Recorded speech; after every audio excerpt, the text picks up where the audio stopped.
Na semana passada, a Petrobras se envolveu em uma polêmica. E olha que eu não estou falando da nova política de preços da companhia. Na última quarta-feira, o IBAMA negou o pedido de licença da empresa para perfurar a bacia da Foz do Rio Amazonas, com o objetivo de explorar petróleo na região. A decisão foi acompanhada pelo presidente do IBAMA, Rodrigo Agostinho. O IBAMA se debruçou tecnicamente, isso é um licenciamento que se arrasta desde 2004. É uma região bastante sensível, é uma região que tem um parque nacional, tem comunidades indígenas, é uma região que tem muito peixe-boi, é uma região com muitos manguezais e o parecer e análise foi técnica. O IBAMA entendeu que não existe viabilidade ambiental ainda, pelo menos o que está demonstrado nos estudos e pareceres que foram juntados, para que seja autorizada a exploração de petróleo nessa região. O processo de licenciamento ambiental do Bloco 59 começou em abril de 2014 e era o mais adiantado entre os processos na Foz do Amazonas. No entanto, ele não é o único trecho que a Petrobras quer explorar na região. A empresa também está tentando obter licenciamento ambiental de outros 5 blocos próximos ao 59. Mas esses outros trechos também já tiveram a licença de operação negada pelo IBAMA em 2018. O tema chegou a ser debatido no Congresso Nacional. O risco principal aqui é um vazamento. Como foi dito, toda atividade humana traz seus riscos, assim como toda atividade petrolífera, da perfuração, à exploração, à explotação, ao transporte, também traz o risco de um vazamento.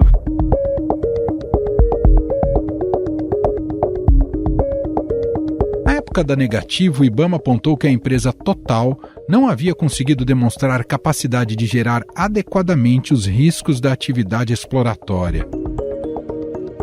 A Petrobras deu início a um novo processo de licenciamento para os 5 blocos em setembro de 2020 e já apresentou alguns dos documentos necessários, entre eles o estudo de impacto ambiental e o relatório de impacto ambiental. Mas por que o interesse da Petrobras nesta região?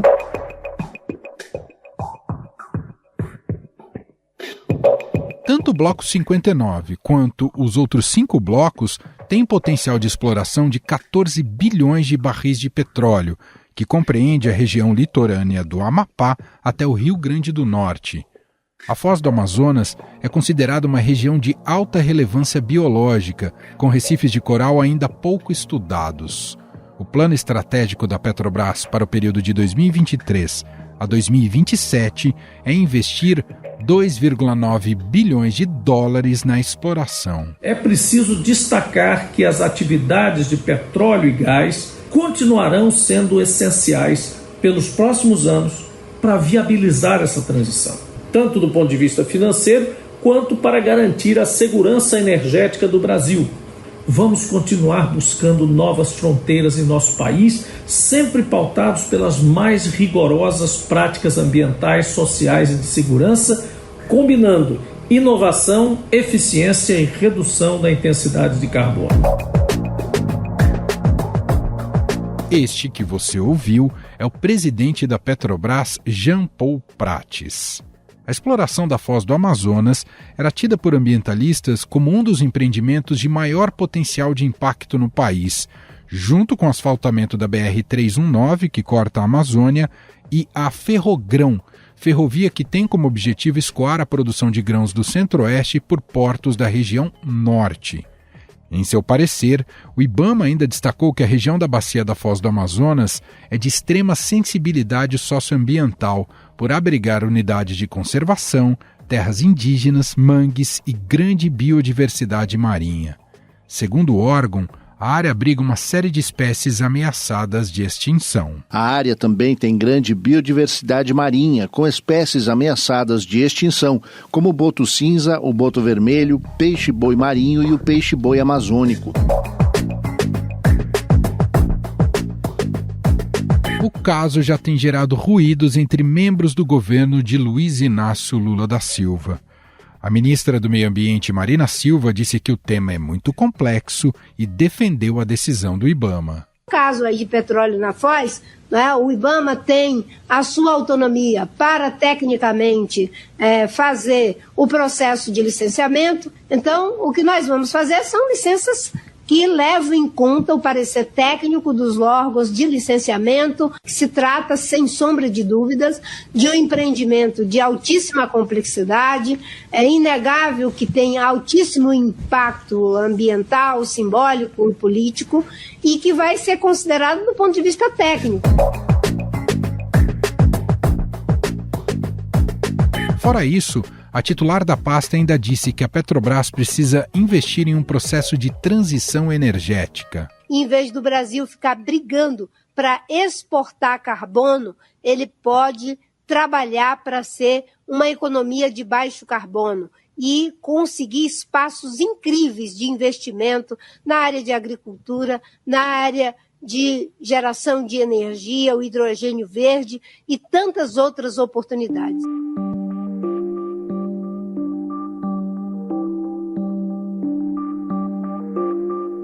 Por causa do posicionamento de Marina Silva, o líder do governo Lula no Congresso, o senador Randolph Rodrigues, anunciou a desfiliação do Partido Rede Sustentabilidade, da qual a ministra faz parte. Randolph é um dos defensores da exploração de petróleo na foz do rio Amazonas. Aos amapaenses e aos brasileiros assiste o direito de saber, não se trata de começar a exploração de petróleo, se trata de um poço de pesquisa para saber se na nossa costa existe ou não petróleo. O que está sendo debatido nesse momento, me parece que não é somente essa questão da exploração da costa amapaense. Eu vou tratar como costa amapaense, porque eu acho que inadequadamente chamam de foz do rio Amazonas, mas que não tem nada a ver com a foz do rio Amazonas. Esse poço exploratório de pesquisa está a 580 quilômetros da foz do Amazonas.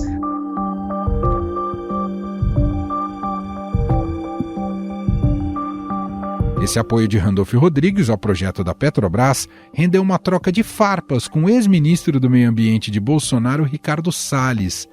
Pouco adepto das políticas de preservação da fauna e flora, o deputado federal escreveu para o senador, abre aspas, bem-vindo ao time, fecha aspas.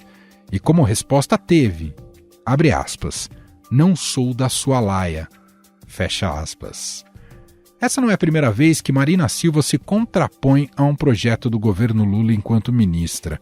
Em 2008, a então titular do Meio Ambiente apresentou a sua renúncia ao discordar de projetos de fomento ao desenvolvimento da Amazônia. O estopim que gerou a renúncia foi a tentativa de construção de 2 hidrelétricas no rio Madeira, na bacia do Amazonas.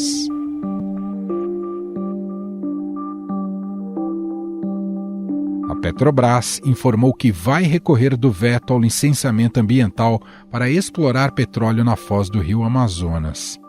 Afinal, o Brasil precisa aproveitar ao máximo seu potencial na área de exploração de petróleo, mesmo que a curto prazo, ou estimular mais rapidamente a transição energética? E por que este caso expôs rachas internos no governo de maneira tão escancarada? Sobre o assunto, nós vamos conversar agora com Sueli Araújo, ex-presidente do IBAMA e especialista sênior em políticas públicas do Observatório do Clima.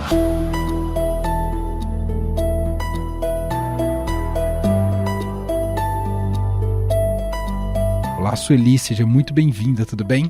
É um prazer estar aqui com vocês. Sueli, o debate sobre a tentativa da Petrobras de explorar petróleo ali na foz do rio Amazonas colocou na agenda pública do país o quanto há um plano efetivo ou não de transição energética por aqui. Se devemos abandonar completamente novas frentes de produção de óleo ou, ao contrário, aproveitar ainda o potencial que o Brasil tem, o que ele pode trazer de dividendos, e aí num aspecto de um apelo mais econômico. Não é, evidentemente, uma questão simples, e isso gerou, inclusive, divisões internas dentro do próprio governo, colocando em oposição a ministra do Meio Ambiente, Marina Silva, e o ministro de Minas e Energia, Alexandre Silveira. Então, queria começar a nossa conversa já te perguntando de maneira ampla se o Brasil está enfrentando seriamente esses desafios de pensar uma transição energética. Bom, Emanuel, o discurso adotado pelo presidente Lula, ele insere uma preocupação assim robusta com a questão climática e com a questão ambiental de uma forma mais ampla, né? Então, o que temos que fazer agora? Porque isso é uma evolução pessoal do presidente e no discurso do Partido dos Trabalhadores, dos partidos mais intimamente ligados a ele. Então, isso vem desde a campanha. O que temos que exigir agora é coerência com essa narrativa que está sendo colocada para o mundo inteiro, né? A ideia do presidente Lula, e é uma ideia correta, é captar recursos para que o Brasil possa se desenvolver com um modelo de desenvolvimento que se paute pela preocupação ambiental, né? Então, esse é o quadro, e nessa exigência de coerência que cabe, eu entendo que cabe à sociedade fazer isso, está o debate sobre a abertura de novas áreas de exploração de petróleo, e mais especificamente abertura de novas áreas em regiões sensíveis, que é o caso da Foz do Amazonas e de quase toda a margem equatorial, né, a costa norte do nosso país. Importante você comentar isso, Sueli, porque foi um argumento utilizado, inclusive pelo ministro de Minas e Energia, até pela própria nota da Petrobras, dizendo que é um bloco que ainda vai se descobrir o potencial de exploração de petróleo e que, por isso, estaria isento de problemas ambientais. Esse argumento faz sentido, Sueli? Não faz, Emanuel, porque, na verdade, eles estão usando até o termo pesquisa, que é equivocado. Esses blocos que estão com licenciamento mais adiantado e o que estava com licenciamento mais à frente era o bloco 59, cuja licença acabou de ser rejeitada pelo presidente do IBAMA, mas esses blocos estão na fase de perfuração. O que você faz na fase de perfuração? Você vai lá, perfura, vê se tem petróleo e se tem quantidade suficiente para a produção. Depois dessa fase, você vai para a preparação para a produção. Então, tem se vendido uma geração de renda que não vai ser imediata, e, na verdade, nisso o presidente da Petrobras não está mentindo, muitas vezes não se encontra petróleo quando você perfura. Só que a fase de pesquisa já passou, ela é anterior à fase de perfuração. Então, nós estamos no meio do processo, o custo de tudo isso é milionário.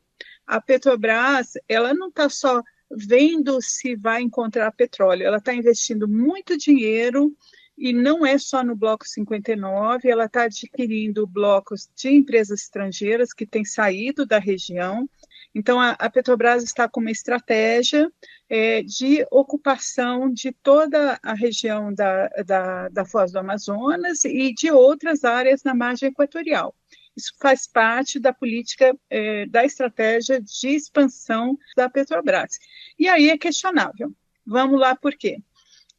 Vamos dizer que o bloco 59 tivesse a licença agora e começasse a produzir em 2030. Emanuel, quanto que vai valer o petróleo em 2030? Nós estamos em plena crise climática, com todos os países sendo pressionados a diminuir a dependência dos fósseis, né? A crise está aí, basta abrirmos os jornais, as redes sociais, né? Um dia é inundação, outro é seca, outro é calor intenso, outro é frio intenso. A crise já chegou. O painel intergovernamental das Nações Unidas sobre mudança do clima deixa isso bem claro nos seus últimos relatórios. Nós não estamos esperando a crise climática já chegou, né? E o Brasil, ele não é santo nessa história. O Brasil, dependendo de como você considera a União Europeia como um país único ou como vários países, ele está entre o 5º ou 6º lugar de emissões de gases de efeito estufa, né? Nossas emissões, elas são basicamente desmatamento. 49% é mudança de uso da terra, que é desmatamento. Mas isso não significa que nós possamos optar por um futuro em que nós vamos ter o petróleo como nosso principal ativo. Esse petróleo, mesmo que seja exportado, vai ser queimado em algum lugar. Então, que futuro é esse que nós estamos escolhendo? Então, esse debate, ele tem que ser feito, inclusive em termos de qual é a renda que é gerada, quem é beneficiado, né? As populações locais do Amapá, do Pará, né? Os governadores têm feito bastante barulho nesses dias. Quando que essa renda vai chegar? Gerou até a saída do Randolfo Rodrigues, né, Sueli? Desculpa te interromper. A polêmica ficou imensa, né? A polêmica e o senador Randolph, que é ligado à pauta ambiental, né?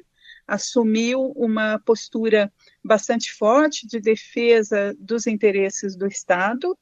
A minha dúvida pessoal, e eu tenho respeito pelo senador, é um senador que inclusive sempre ajudou o movimento ambientalista, a minha dúvida pessoal é se o Amapá não tem um futuro mais consistente com equilíbrio ambiental para garantir renda para os seus cidadãos, né? Quer dizer, o que a gente tenta na região amazônica é um modelo que preserva os recursos ambientais, que preserva a floresta de pé. Será que não é este o futuro do Amapá, no lugar de depender da renda petroleira, que nos antecedentes não tem levado à distribuição de renda, não tem levado ao enfrentamento dos problemas sociais, né? Não estou dizendo que não gera dinheiro, mas esse dinheiro tem levado à equidade social? Essa é a questão. Quero até explorar um pouco mais esse aspecto. Vamos supor que o Brasil opte por explorar ao máximo essas bacias. O que pode representar, além dessa questão estratégica que você colocou muito bem, né, de política de Estado, mas o que pode representar do ponto de vista de risco ambiental se o Brasil decide explorar ao máximo, Sueli? Bom, a Mata Equatorial ela tem alta biodiversidade, no caso da Foz do Amazonas, muito pouco estudada. Nós temos sistemas recifais únicos,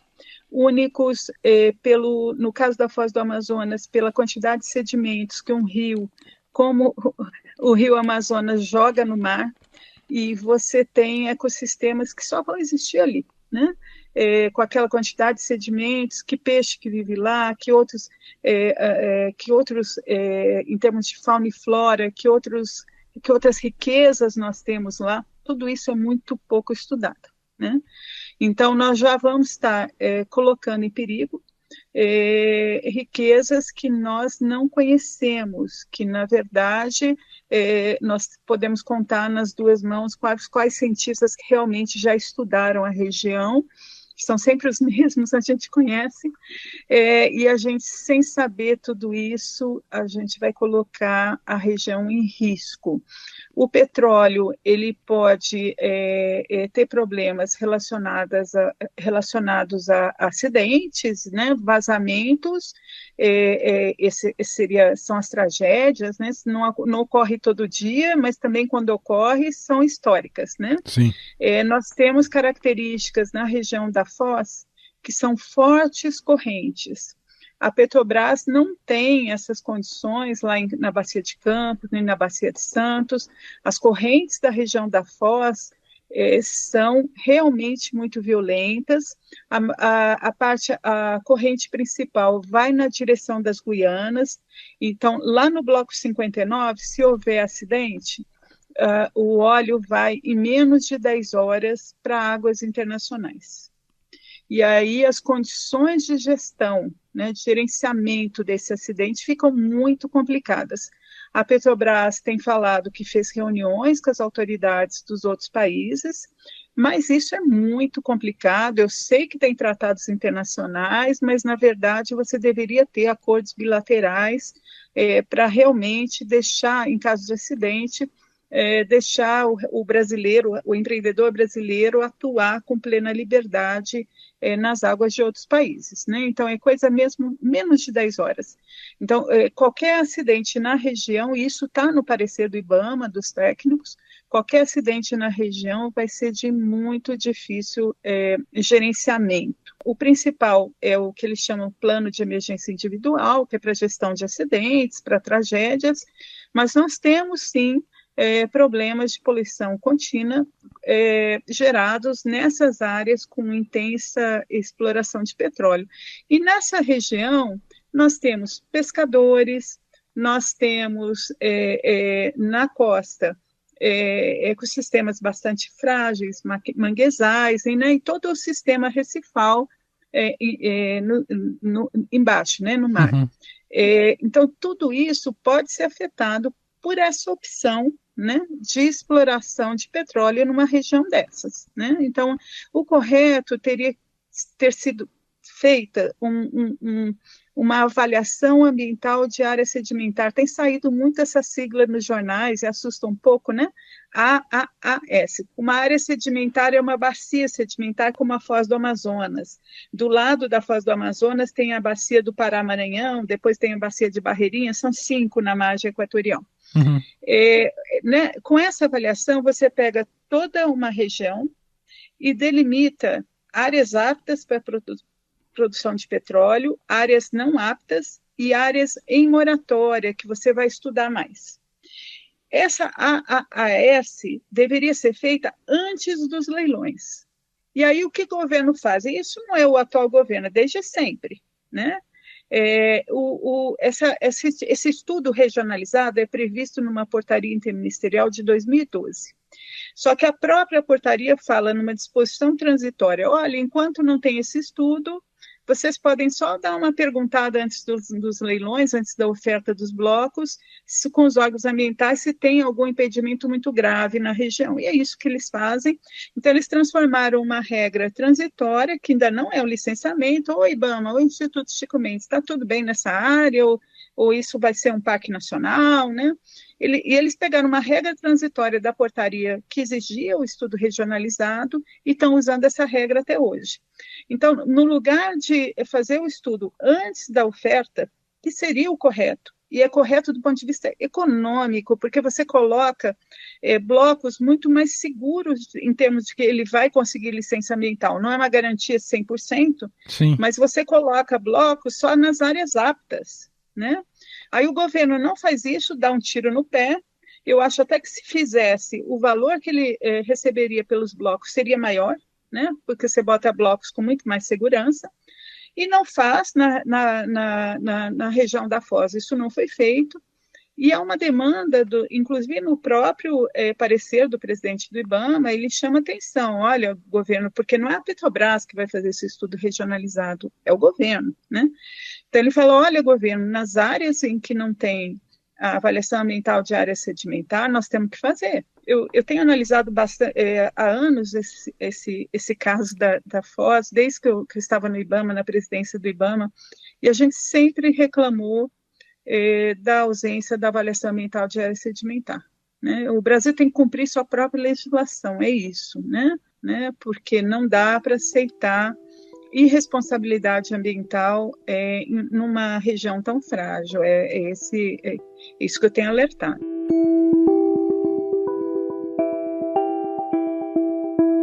Juridicamente, o IBAMA, a gente viu essa rejeição do IBAMA, ele consegue se sobrepor às pressões políticas e econômicas, Sueli? Bom, sim, porque o IBAMA é a autoridade responsável pelo que a gente chama licenciamento ambiental federal. Então, o recurso sobre a decisão do presidente Rodrigo Agostinho, ele não é para Marina Silva, para a ministra Marina Silva, ele é para o próprio presidente do IBAMA. Quando eu neguei os 5 blocos da empresa Total, que hoje estão com a Petrobras, ali do lado dos 59, no mesmo conjunto de blocos, bem perto, a Total fez o pedido de reconsideração e eu neguei, e aí eles ficaram parados até 2021, mas aí já foi a Petrobras que pediu o novo licenciamento. A Petrobras adquiriu os 5 blocos e pediu outro licenciamento. Então, o que vai acontecer agora? Certamente a Petrobras vai fazer um pedido de reconsideração.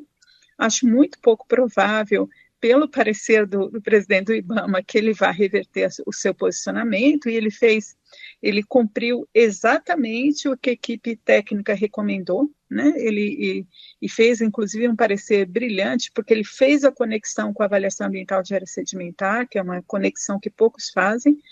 Então, eles vão pedir reconsideração. Recursos judiciais, a chance é zero, Emanuel. Por quê? Porque o empreendedor tem direito ao processo de licenciamento, não a receber a licença. A decisão sobre a licença é do IBAMA, né?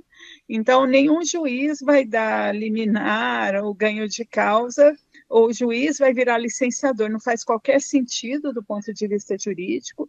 Então, a negativa do IBAMA, principalmente depois do pedido de reconsideração, é decisão definitiva, mas o empreendedor tem o direito de começar tudo de novo, num novo processo de licenciamento. Isso ele tem o direito, né? Uhum. Essas pressões políticas, elas são normais no licenciamento ambiental. Eu só acho que o tom está elevado demais dessa vez. Porque está expondo o próprio governo, né? Está expondo. Eu fui presidente do IBAMA entre 2016 e 2018, governo Temer. Um pouco depois, eu entrei em junho de 2016. Um pouco depois, eu rejeitei a licença da hidrelétrica de São Luís do Tapajós. É uma mega hidrelétrica. Deu mais ou menos o mesmo tipo de movimentação e no final tudo se acalmou e eu não perdi meu cargo por isso. Eu fui até o final do governo. Eu saí do IBAMA quando entrou o governo Bolsonaro, que não tinha condições de continuar. Mas, assim, nos 2 anos e meio que eu fiquei no IBAMA, eu dei mais de 1.000 licenças ambientais. Então, o IBAMA a grande maioria das decisões do IBAMA é por dar a licença e não por rejeitar. Muito bem. Só para a gente fechar, Sueli, que eu acho que é importante, né? Olhando para essa visão mais a longo prazo do que queremos do Brasil, das vocações do Brasil, em face a essa realidade que você também colocou aqui da crise climática. O Brasil já começa um processo de substituição de matriz energética ou a gente está muito aquém, Sueli? Bom, o Brasil tem vantagens comparativas em relação aos outros países nessa área de energia, né? Principalmente nossa matriz elétrica. Energética é muito dependente porque tem de petróleo, diesel, né? Por causa do transporte rodoviário. Mas a matriz elétrica, ela tem muitas vantagens em relação aos outros países. Sempre teve uma participação grande de energia renovável, né? Com todos os problemas associados às megas hidrelétricas, mas em termos de matriz, sempre teve vantagens, né? O Observatório do Clima, Emanuel, tem defendido que entre as grandes economias do mundo, o Brasil é o único país que tem condições de chegar à situação de carbono negativo até 2045. Nós somos bastante críticos, mas a gente é esperançoso, a gente conjuga o verbo esperançar. O potencial é grande, então, Sueli.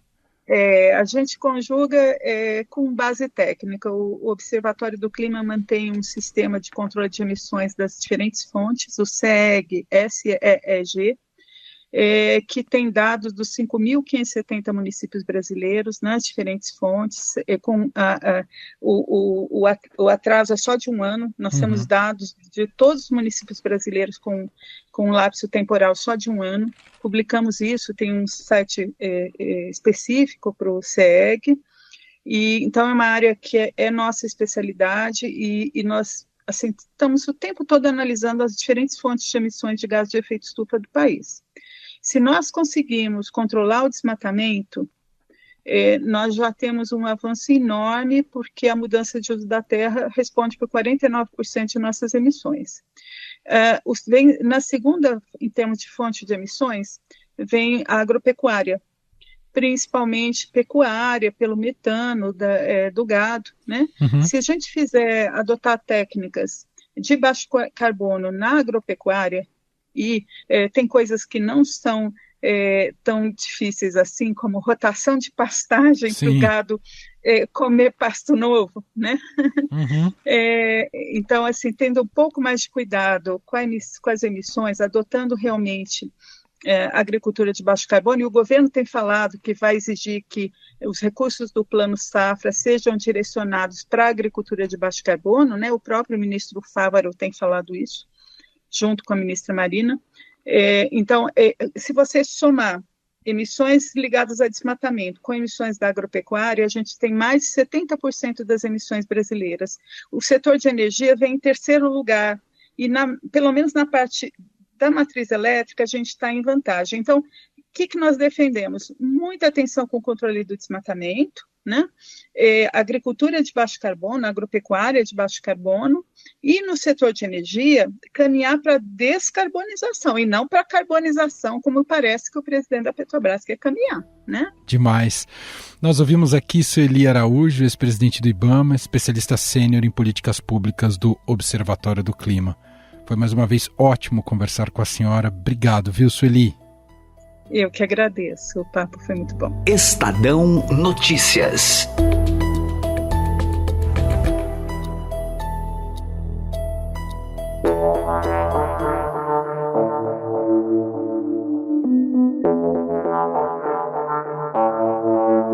Este foi o Estadão Notícias de hoje, segunda-feira, 22 de maio de 2023. A apresentação foi minha, Emanuel Bonfim. Na produção, edição e roteiro, Gustavo Lopes, Jefferson Perleberg e Gabriela Forte. A montagem é de Moacir Biasi. E o nosso e-mail, podcast@estadão.com. Um abraço para você e até mais.